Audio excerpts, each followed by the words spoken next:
Hello everyone, আশা করি সবাই ভালো আছেন। আমিও ভালো আছি। আজকে আবার একটা নতুন রেসিপি নিয়ে চলে এলাম। রেসিপিটার নামটা প্রথমে বলছি না, কারণ সম্পূর্ণ রেসিপিটা আমার নিজস্ব ইনোভেশন এবং নামটাও আমার নিজের দেওয়া। তাই আমি রান্না করতে করতে গিয়ে আমি নামটা বলবো। আমি আজকে নিয়ে নিয়েছি ইলিশ মাছ। বেশি না, আমি তো বারবারই বলেছি আমার বাড়িতে আমার ছেলে মাছ খায় না, আমরা হাজব্যান্ড ওয়াইফ দুজন মাছ খাই, তাই খুব বেশি মাছ আমরা করি না। ইলিশ মাছটা নিয়েছি, খুব জ্যান্ত, খুব সুন্দর ইলিশ মাছটা দেখতে পাচ্ছেন, একদম তাজা ইলিশ মাছ একটা করবো একদম অন্যরকম পদ্ধতিতে। হঠাৎ আগে আমার মনে হলো যে একটা নতুন রকমভাবে ট্রাই করলে কেমন হয়। ইলিশ মাছ তো চিরাচরিত বেশ কিছু কয়েকটা পদ আছে যেগুলো খাওয়া হয়, কিন্তু যদি নতুন কিছু করি। এদিকে আমি ছেলের জন্য মাংস বসিয়ে দিয়েছি। বললাম ছেলে মাছ খায় না, তাই মাংস বসিয়েছি আর আমাদের জন্য মাছ করছি। ইলিশ মাছটা ধুয়ে পরিষ্কার করে নিয়েছি আমি খুব ভালো করে। আর এদিকে আমি বেশ কিছু মশলা রেডি করে নিয়েছি মশলাগুলো রেডি করে। তার আগে মাছটা আমি দেখিয়ে দিলাম, খুব ভালো করে ধোয়া হয়ে গেছে। এখানে আছে পোস্ত, সাদাটা পোস্ত, কালো সর্ষে, একটুখানি জিরে আছে, সাদা জিরে যেটা, আর দুটো কাঁচা লঙ্কা আছে। খুব ভালো করে মশলাটা দেখে নিন কী কী দিচ্ছি। অল্প কালো সর্ষে, বেশিরভাগটাই পোস্ত, আর আছে অল্প একটু সাদা জিরে। এই মশলাটা আমি খুব ভালো করে বেটে নেবো। আমি বলেছি আপনাদের এর আগেও, আমার যখন অন্যান্য রান্না দেখিয়েছি বা রেসিপি আপনাদের সঙ্গে শেয়ার করেছি, যে আমি শিলে বাটা মশলাটা একটু বেশি পছন্দ করি। আমি মিক্সিতে খুব কমই কাজ করি, বেশিরভাগ মশলা আমি শিলে বাটি। আমার ছোট্ট একটা শিল আছে, যেটা আমি আমার কিচেন স্ল্যাবের ওপরে তুলে রাখি, ওটাতেই আমি দাঁড়িয়ে দাঁড়িয়ে মশলা বাটি। আর এদিকে আমি নিয়ে নিয়েছি 1.5 চামচ হলুদ গুঁড়ো, 1 চামচ কাশ্মীরি লঙ্কার গুঁড়ো, 1 চামচ কালো জিরে, আর হচ্ছে 1 চামচ, তার থেকে একটু বেশি একটু নুন নিয়েছি আর কি। নুনটা তো স্বাদ অনুযায়ী। এই যে আমি বেটে নিয়েছি আমার যে মশলাগুলো আমি আপনাদের দেখালাম, সর্ষে, পোস্ত, সাদা জিরে, কাঁচা লঙ্কা বেটে নিয়েছি। এদিকে মাছগুলোকে আমি খুব সুন্দর করে নুন হলুদ মাখিয়ে রেখেছিলাম, ঠিক আছে, প্রায় 10-15 মিনিট মাখিয়ে রেখেছি। তাহলে এই হলো আমার আজকের রান্নার ইনগ্রেডিয়েন্টস। আশা করি আপনাদের কাছে ক্লিয়ার হয়ে গেছে আমি কি দিয়ে আজকের রেসিপিটা তৈরি করব। আমি খুব ভালো করে আপনাদের বুঝিয়ে দিয়েছি, দেখিয়ে দিয়েছি, এই পর্যন্ত আর কি। এই পর্যন্ত আপনাদেরকে আমি খুব পরিষ্কার করে সব কিছু বুঝিয়ে দিয়েছি। এইবার আমি কড়াই বসিয়ে দিয়েছি, কড়াই আমি সর্ষের তেল দিয়ে দিয়েছি। রান্নাটা সর্ষের তেলেই হবে, কারণ সবার জানা আছে পোস্ত বা সর্ষের রান্না, পোস্ত যদি বা সাদা তেল দিয়ে ভালো হয়, সর্ষে বাটার রান্না কিন্তু সর্ষের তেল দিয়েই ভালো হয়। আমি কড়াই তেল গরম হয়ে গেছে, মাছ আমি দিয়ে দিয়েছি, মাছগুলো আমি ভাজতে শুরু করেছি। একটা কথা এখানে বলে রাখি, মাছ কিন্তু আমি জাস্ট একটু তেলে নাড়াচাড়া করবো, আমি কিন্তু ভাজবো না ইন দ্য সেন্স কি, মানে আমি কড়া করে কিন্তু ভাজবো না। আমি শুধু একটু তেলে নাড়াচাড়া করে যে ইনিশিয়াল যে কাঁচা ভাবটা থাকে মাছের, সেটাকে আমি একটুখানি মানে ফ্রাই করে নেবো, মানে হালকা ভাজা যাকে বলে, ঠিক আছে। আমি ওইরকম হালকাভাবে সব কটা মাছ ভেজে নেবো। আমি বারবারই বলছি, মাছ কিন্তু ডিপ ফ্রাই হবে না, মানে খুব ভালো করে কড়া ভাজা হবে না। ইভেন কড়া ভাজা তো দূর, বেশি ভাজাই হবে না, একদম হালকা। দেখুন আমি মাছগুলো সব একদম লাইট করে ভেজে নিয়েছি, কাছ থেকে আমি দেখাচ্ছি, একদম লাইট করে ভেজে নিয়েছি। এবার কড়াইয়ে যে বাকি তেলটা ছিল তার মধ্যে আমি কালো জিরে দিয়ে দিলাম। কালো জিরেটা দেওয়ার পরে এর মধ্যে আমি ওই যে গোটা একটা কাঁচা লঙ্কা রেখেছি, কাঁচা লঙ্কাটা আমি দিয়ে দেবো ফোড়নের জন্য। কালো জিরে আর কাঁচা লঙ্কা দিয়ে দেবো, দিয়ে আমি ভালো করে ফোড়নটাকে কষাবো। বাকি যে কালো জিরেটুকু আছে, উঠছিল না হাত দিয়ে সবটা, আস্তে আস্তে করে তুলতে, ওইটুকু জিনিস না তুলতে খুব অসুবিধা হয়। ডাইরেক্ট যদি কৌটো থেকে দেওয়া হয় ঠিক আছে, কিন্তু প্লেটের মধ্যে নিয়ে এটা তুলতে আমার জীবন বেরিয়ে যায়। যাই হোক, আমি কড়াই দিয়ে দিয়েছি কালো জিরে। এবার আমি একটা কাঁচা লঙ্কা নিয়েছি, সেই কাঁচা লঙ্কাটা আমি অর্ধেক করে দিয়ে দেবো। ঝাল আমি একটু দিচ্ছি, কারণ ওখানে লাল লঙ্কার সঙ্গে একটু ঝাল লঙ্কাও মেশানো আছে, মানে কাশ্মীরির সঙ্গে ঝাল লঙ্কাও মেশানো আছে। আমি বাটাতেও 2টো কাঁচা লঙ্কা দিয়েছি, আমি ফোড়ন একটা কাঁচা লঙ্কা দিলাম। কেন ঝাল দিচ্ছি? প্রথম কথা হচ্ছে খাবো হচ্ছে আমি আর আমার হাজব্যান্ড, আমার ছেলে খাবে না, যে যদিও হাজব্যান্ড বেশি ঝাল খায় না, তবুও এইটুকু ঝাল খেয়ে নেয়। আর ছেলে ঝাল খায়, তবে ছেলেকে আমি খুব বেশি ঝাল দিই না, যেহেতু ওর রান্নাটা সম্পূর্ণ আলাদা হয়। যেদিন মাছ হয় সেদিন ওর রান্না সম্পূর্ণ আলাদা হয়, তাই ওর রান্নাটা ওর মতো করে হয়, আমাদের রান্নাটা আমাদের মতো করে হয়। আর এমনিতে মাছটা যে আমার একটু ঝাল না হলে ভালো লাগে না, তাই আমি এখানে একটু ঝাল দিয়েছি। এবার আমি তেলের মধ্যে সর্ষে পোস্ত যে মশলাটা ছিল ওইটা আমি দিয়ে দিয়েছি। আশা করি আপনারা দেখেছেন, আমি কথা বললেও কিন্তু প্রত্যেকটা জিনিস আপনাদের দেখিয়ে দিয়েছি। ওই বাটা মশলাটা দিয়ে দিয়েছি, সাথে গুঁড়ো মশলা যেগুলো ছিল লঙ্কা, হলুদ, নুন, সেই সবটা দিয়ে দিয়েছি। দিয়ে আমি খুব ভালো করে ততক্ষণ কষবো যতক্ষণ না আমার তেলটা ওপরে উঠে আসছে।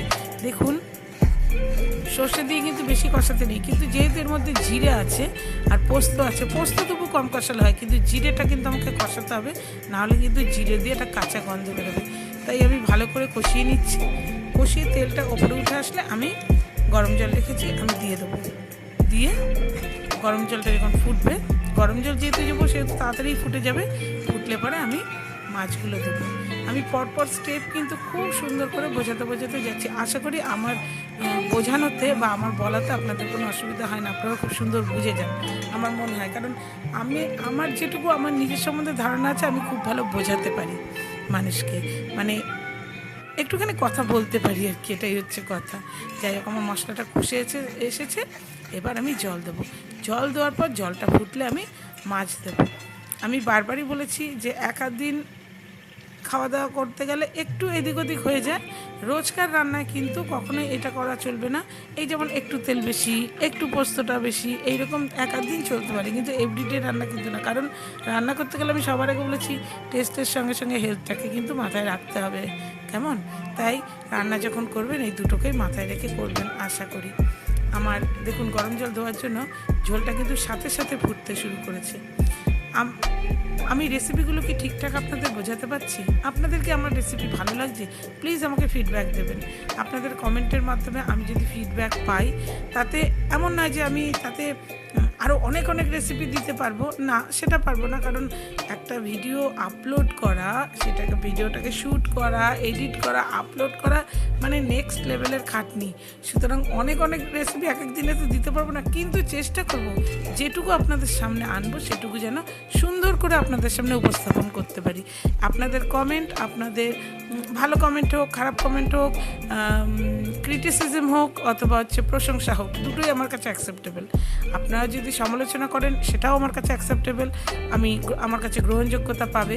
আপনারা যদি ভালো বলেন সেটাও আমার কাছে গ্রহণযোগ্যতা পাবে। কারণ সমালোচনা না হলে আরও বেটার কিছু করা যায় না, তাই না? আমার জিনিসটা নিয়ে যত আলোচনা হবে, সমালোচনা হবে, তত আমি আরও বেটার, আরও ইমপ্রুভ করতে পারবো নিজেকে। কারণ আমি তো সব জানি এমন নয়, আমার থেকে ভালো অনেক কিছু জানে, আমি নিজেকে ইমপ্রুভ করতে পারবো। দেখুন, আমি মাছগুলো দিয়ে দিয়েছি। দিয়ে এবার আমি ফুটিয়ে ঝোলটাকে টানিয়ে এবার বলি এই রেসিপিটার আমি কী নাম দিয়েছি। চারদিকে প্রচণ্ড বৃষ্টি হচ্ছে, তাই না? খুব বৃষ্টি হচ্ছে, চারপাশে হচ্ছে, কোথাও কম নেই, চারপাশে হচ্ছে। তাই আমার আজকের এই রেসিপিটার নাম, এই বৃষ্টির সঙ্গে তাল রেখে, এই বর্ষাকালে এই বৃষ্টির সঙ্গে তাল রেখে আজকের এই রেসিপিটার নাম হচ্ছে ইলশেগুড়ি ইলিশ। এই নামটাই আমার যথোপযুক্ত মনে হলো, কারণ চারপাশে বৃষ্টি হচ্ছে, এতে এই নামটা সুন্দর যাবে। ওই জন্যে আমি আগের থেকে বলিনি। এই পাশে মাংস করে রাখা আছে, বলেছিলাম যে মাংস, একটা ডিশ হচ্ছে মাংস আর একটা হচ্ছে ইলিশ মাছ। এটা হচ্ছে ক্যাপসিকাম চিকেন আমি করে রেখেছি, কমপ্লিট হয়ে গেছে, আমি নামিয়ে নিয়েছি। এইটা একটা ডিশ হয়েছে, আর ওদিকে আমি ইলশেগুড়ি ইলিশটার প্রিপারেশন করে নিচ্ছি। দেখুন, এই চিকেনটাও কিন্তু আজকে আমার একদম অন্যরকম হয়েছে। যদিও আজকে আমি এই চিকেনের রেসিপিটা দেখাতে পারবো না, কারণ আমি তুলিও নি, আর একই দিনে দুটো রেসিপি তো আমি দেখাইও না, মোটামুটি একটাই দেখাই। এটা অন্য কোনো দিন, এই ক্যাপসিকাম চিকেনটা আবার অন্য কোনো দিন দেখাবো, কেমন? নিশ্চয়ই দেখাবো। যখন দেখাচ্ছি, যখন শেয়ার করছি সব কিছু আপনাদের সঙ্গে, সবই শেয়ার করব, আস্তে আস্তে করব, প্রত্যেক দিন একটা করে করব। আশা করি আপনাদেরও ভালো লাগছে। তবে আমি ওই যে বললাম, আপনাদের কাছ থেকে ফিডব্যাক পেলে পরে আমি বুঝতে পারবো যে আমার রান্নাটা কতটা ঠিকঠাক হচ্ছে, আর আপনাদের হাতে গিয়ে সেটা কতটা ঠিকঠাক দাঁড়াচ্ছে, তাই না? কারণ আমি তো করে দিচ্ছি, আপনারা তো খেতে পাচ্ছেন না, আপনারা দূর থেকে দেখছেন। দূর থেকে দেখে তো স্বাদ বোঝা যাবে না, রঙটা বোঝা যাবে, দেখতে কেমন হয়েছে সেটা বোঝা যাবে, কিন্তু গন্ধ আর স্বাদটা বুঝতে হলে কিন্তু নিজেকে করে তবেই খেতে হবে। এই হচ্ছে আমার ক্যাপসিকাম চিকেন। খুব সুন্দর করে দেখিয়ে দিচ্ছি, কারণ রান্নাটা কিন্তু খুব সুন্দর হয়েছে, ওই জন্য দেখাতে ভালো লাগছে।